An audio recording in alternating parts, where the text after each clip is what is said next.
हरे कृष्णा। राधे राधे। आज की इस वीडियो में हम जानेंगे कि घर में दरिद्रता आने के क्या कारण हैं और माता लक्ष्मी की बड़ी बहन कौन है। लक्ष्मी प्राप्ति की इच्छा हर किसी को होती है। लक्ष्मी की कृपा के लिए भगवान विष्णु की कृपा पाना अत्यंत ही आवश्यक है, क्योंकि माता लक्ष्मी उन्हीं के चरणों में रहती है। शास्त्रों में या भगवान विष्णु के किसी भी तस्वीर को देखें, आप पाएंगे कि माता लक्ष्मी सदैव उनके चरणों में बैठी उनके चरण दबाती ही दिखती हैं। इस बारे में एक पौराणिक कहानी है कि देवर्षि नारद ने एक बार धन की देवी माता लक्ष्मी से पूछा कि आप हमेशा श्री हरि विष्णु के चरण क्यों दबाती रहती है। इस पर माता लक्ष्मी ने कहा कि ग्रहों के प्रभाव से कोई अछूता नहीं रहता, वह चाहे मनुष्य हो या फिर देवी देवता। महिला के हाथ में देवगुरु बृहस्पति वास करते हैं और पुरुष के पैरों में दैत्य गुरु शुक्राचार्य। जब महिला पुरुष के चरण दबाती है तो देव और दानव के मिलन से धन लाभ का योग बनता है। इसलिए मैं हमेशा अपने स्वामी के चरण दबाती हूँ। भगवान विष्णु ने उन्हें अपने पुरुषार्थ के बल पर ही वश में कर रखा है। लक्ष्मी उन्हीं के वश में रहती है जो हमेशा सभी के कल्याण का भाव रखता है। विष्णु भगवान के पास जो माता लक्ष्मी है वह धन और संपत्ति है। भगवान श्री हरि उसका उचित उपयोग जानते हैं। इसी कारण से महालक्ष्मी श्री विष्णु भगवान जी के पैरों में उनकी दासी बनकर रहती है। वही एक अन्य पौराणिक कथा के अनुसार आलक्ष्मी अपनी बहन लक्ष्मी से बेहद ईर्ष्या रखती है। वह बिल्कुल भी आकर्षित नहीं है। उनकी आंखें भड़कीली, बाल फैले हुए, बड़े बड़े दांत हैं। यहाँ तक कि जब भी देवी लक्ष्मी अपने पति के साथ होती हैं तो आलक्ष्मी वहाँ भी उन दोनों के साथ पहुँच जाती थी। अपनी बहन का ये व्यवहार माता लक्ष्मी को बिल्कुल पसंद नहीं आया और उन्होंने आलक्ष्मी से कहा कि तुम मुझे और मेरे पति को अकेला क्यों नहीं छोड़ देती। इस पर आलक्ष्मी ने कहा कि कोई मेरी आराधना नहीं करता, इसलिए तुम जहाँ जाओगी मैं तुम्हारे साथ रहूंगी। इस पर माता लक्ष्मी क्रोधित हो गई और आवेग में उन्होंने आलक्ष्मी को श्राप दिया कि जहाँ भी गंदगी, ईर्ष्या, लालच, आलस, रोष होगा तुम वही रहोगी। इस प्रकार भगवान श्री हरि विष्णु और अपने पति के चरणों में बैठकर माता लक्ष्मी उनके चरणों की गंदगी को दूर करती है ताकि आलक्ष्मी उनके निकट ना आ सके। इस तरह वे पति को पराई स्त्री से दूर रखने की हर संभव कोशिश कर रही हैं।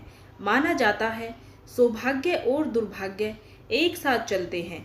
जब आपके ऊपर सौभाग्य की वर्षा होती है तब दुर्भाग्य वही पास में खड़ा अपने लिए मौका तलाशता है। आलक्ष्मी भी कुछ इसी तरह घर के बाहर बैठकर लक्ष्मी के जाने का इंतजार करती है। जहाँ भी गंदगी होती है वहाँ लालच, ईर्ष्या, पति पत्नी के झगड़े, अश्लीलता, कलेश और कलह का वातावरण बन जाता है। यह निशानी है कि घर में आलक्ष्मी का प्रवेश हो चुका है।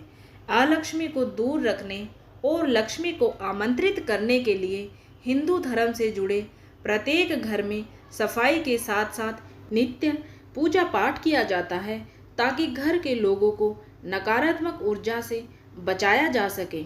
आलक्ष्मी अर्थात दरिद्रता का निवास कहाँ कहाँ होता है, आइए जानते हैं। लक्ष्मी जी की ज्येष्ठ बहन, उनकी बड़ी बहन कौन है, इसके बारे में भी जानते हैं।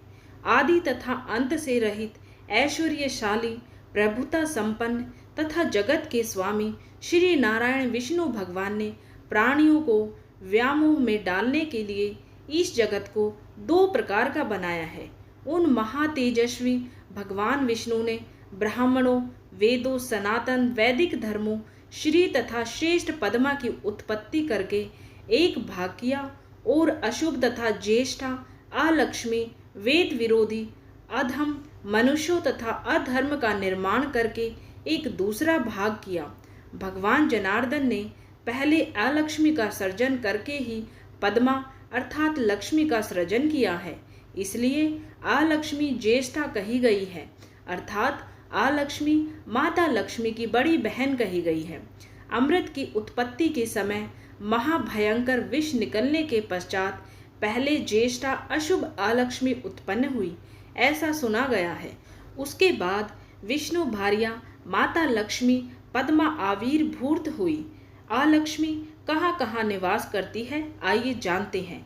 जिसके घर में वैदिकों, द्विजों, गो, गुरुओं तथा अतिथियों की पूजा ना होती हो, और जहाँ पति पत्नी एक दूसरे के विरोधी हो, जहाँ पति पत्नी में आपसी झगड़े होते हो, जहाँ पर देवाधिदेव महादेव तथा तीनों भुवनों के स्वामी भगवान रुद्र की निंदा होती हो, जहाँ भगवान वासुदेव के प्रति भक्ति ना हो, जहाँ सदा शिव ना स्थापित हो, जहाँ मनुष्यों के घर में जप होम आदि ना होता हो, भस्म धारण ना किया जाता हो, पर्व पर विशेष करके चतुर्दशी तथा कृष्णाष्टमी तिथि पर रुद्र पूजन ना होता हो, लोग संध्योपासन के समय भस्म धारण ना करते हो, जहाँ पर लोग चतुर्दशी के दिन महादेव का यजन ना करते हो, जहाँ लोग विष्णु भगवान के नाम का संकीर्तन ना करते हो, जहाँ वेद ध्वनि तथा गुरु पूजा आदि ना होते हो, उन स्थानों पर और पितृकर्म अर्थात श्राद्ध आदि से विमुख हो।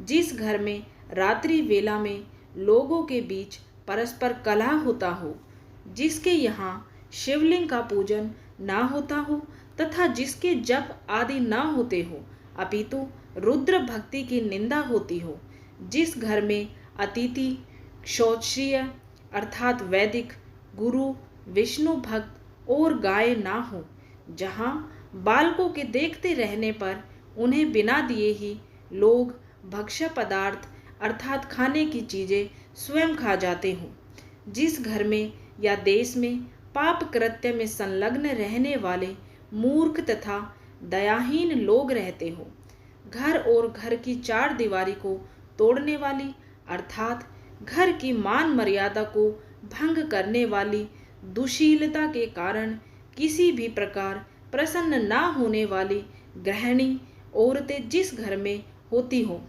जहाँ कांटेदार वृक्ष हो, जहाँ निष्पाव अर्थात सेम आदि की लता हो और जहाँ पलास का वृक्ष हो, जिनके घरों में अगस्त्य, आक आदि दूध वाले वृक्ष, बंधुजीव, गुलदुब हरिया का पौधा, विशेष रूप से करवीर, नंदावर्त, तगर और मल्लिका के वृक्ष हो, जिस घर में अपराजित, अजमोदा, नींब, जटामासी, बहुला अर्थात नील का पौधा, केले के वृक्ष हो, जहाँ ताल, तमाल, भल्लात अर्थात भिलावा, इमली, कदम्ब और खैर के वृक्ष हो, जिनके घरों में बरगद, पीपल, आम, गूलर तथा कटहल के वृक्ष हो, जिसके नींब वृक्ष में बगीचे में अथवा घर में कौवों का निवास हो और जिसके घर में दंड धारणी तथा कपाल धारणी स्त्री हो, जिस घर में एक दासी, 3 गायें, 5 भैंसे, 6 घोड़े और 7 हाथी हो, वहाँ दरिद्रता का निवास होता है। जिस घर में प्रेत रूप तथा डाकिनी काली की प्रतिमा स्थापित हो और जहाँ भैरव मूर्ति हो, जिस घर में भिक्षु बिंब आदि हो, जो मूर्ख तथा अज्ञानी लोग अकेले ही पका हुआ अन्न खाते हैं और स्नान आदि मंगल कार्यों से विहीन रहते हैं, उनके घर में दरिद्रता का निवास होता है। जो स्त्री शौचाचार से विमुख हो, देह शुद्धि से रहित हो तथा सभी भक्ष्य पदार्थों के भक्षण में तत्पर रहती हो, उसके घर में दरिद्रता पैर पसारे बैठी रहती है। जो गृहस्थ मानव स्वयं मलिन मुख वाले, गंदे वस्त्र धारण करने वाले तथा मल युक्त दांतों वाले होते हैं, उनके घर में दरिद्रता निवास करती है। जो लोग अपने पैर नहीं धोते, संध्या के समय शयन करते हैं और संध्या वेला में भोजन करते हैं, उनके घर में दरिद्रता निवास करती है। जो मूर्ख मनुष्य बहुत अधिक भोजन करते हैं, अत्यधिक पान करते हैं और जुआ संबंधी वार्ता करने तथा उसे खेलने में तत्पर रहते हैं, उनके घर में अलक्ष्मी निवास करती है। जो मनुष्य मद्यपान में संलग्न रहते हैं, पाप परायण हैं, मांस भक्षण में तत्पर रहते हैं और पराई स्त्रियों में आसक्त रहते हैं, उनके घर में दरिद्रता पैर पसारे बैठी रहती है। जो लोग पर्व के अवसर पर भगवान की पूजा में संलग्न नहीं रहते, दिन में तथा संध्या के समय मैथुन करते हैं, उनके घर में जो लोग कुत्ते तथा मृग की भांति पीछे से मैथुन करते हैं और जल में मैथुन करते हैं, उनके घर अदरिद्रता पैर पसार के बैठती है। जो नराधम रजस्वला स्त्री के साथ अथवा चांडालिनी के साथ अथवा कन्या के साथ अथवा गौशाला में संभोग करता है, उसके घर में कृत्रिम साधनों से संपन्न होकर जो मनुष्य स्त्री के पास जाता है और स्त्री संसर्ग करता है, उसके यहाँ पर दरिद्रता निवास करती है। जो महादेव की तो निंदा करता है परंतु विष्णु भगवान का पूजन करता है, उसके यहाँ पर दरिद्रता निवास करती है। तो ये थी आज की जानकारी। उम्मीद है ये जानकारी आप सभी को पसंद आई होगी। अगर जानकारी पसंद आई है तो कमेंट करके ज़रूर बताएं और ऐसी ही जानकारियाँ और सनातन धर्म से जुड़े व्रत, त्योहार, पूजा पाठ के बारे में संपूर्ण जानकारियाँ और कथाएं, कहानियाँ सुनने के लिए चैनल को सब्सक्राइब करना बिल्कुल भी ना भूलें।